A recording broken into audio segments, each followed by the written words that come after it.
सब घर वालों ने उसे बहुत समझाया कि लौट जाओ अपने शोहर के पास।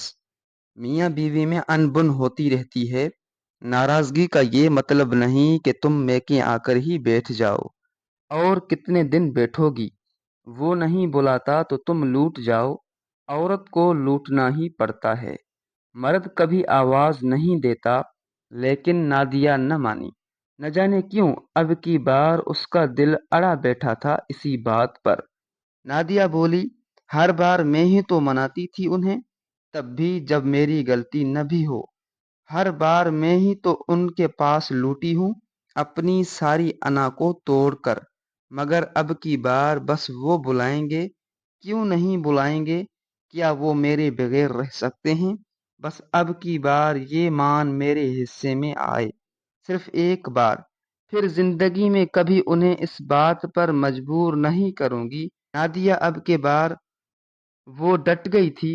देखना चाहती थी कि एक बार मर्द कब तक अपनी मोहब्बत को अपनी अना के खोल में छुपा कर रखता है। वहां सी इंतजार में खुद अंदर ही अंदर मर रही थी। मगर इस बार वो पहल नहीं करना चाहती थी। आज जब वो सुबह उठी तो उसकी माँ हाँफती खाँपती उसके पास आई। बेटी नादिया, जल्दी करो, अजहर का फोन है, जाओ, तुमसे बात करना चाहता है। माँ को भी एक अनजानी सी खुशी का एहसास हो रहा था। शायद एक उम्मीद था कि उसकी बेटी अब घर लौट जाए। दिमाग की इस जुमले ने उसे खुशी से निहाल कर दिया। उसका पूर पूर झूम रहा था। उसके दिल ने उसके साथ चुटकुली ली। देखा, न रह सके ना मेरे बगैर। अब क्या कहेंगे? थोड़ा गुस्सा होंगे, थोड़ा मुझे सुनाएंगे, और फिर कहेंगे, लूट आओ नादिया, प्लीज लूट आओ। तुम्हारे बगैर मेरे सब काम अधूरे हैं। देखो, मुझे नाश्ता भी सही नहीं मिलता। मेरी शर्ट भी इस्त्री नहीं होती। मुझे रोज किस कलर के शर्ट पहनने हैं? तुम्हारे बगैर इसका फैसला ही नहीं होता। मेरे बहुत से काम रुके हैं। लूट आओ नादिया। इस एहसास ने उसका चेहरा सुर्ख कर दिया। वो द्योनी वार फोन की तरफ लिपकी, कांपती हाथों से रिसीवर कानों से लगाया और थरथराती आवाज में बोली, हेलो नादिया, बोल रही हूँ।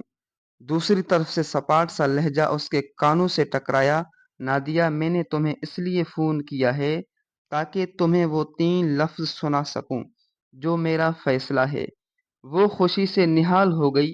वो ऐसे ही करते थे शादी से पहले। जब भी फोन करते इसी तरह सस्पेंस पैदा करते। और जब वो हल्का सा गुस्सा होती तो बड़े प्यार से कहते वो 3 लफ्ज, आई लव यू।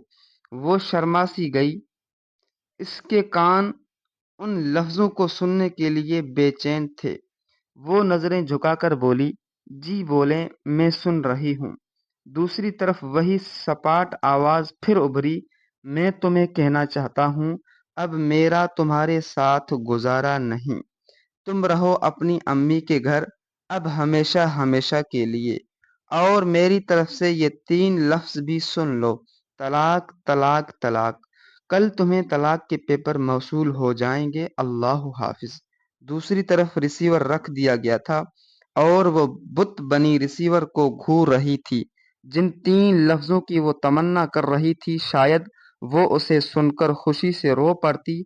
मगर जो 3 लफ्ज उसे सुनने को मिले, उसने उसकी आंखें पत्थर कर दी थीं। मर्द के एक ही हथियार ने एक औरत का वजूद रेजा रेजा कर दिया था।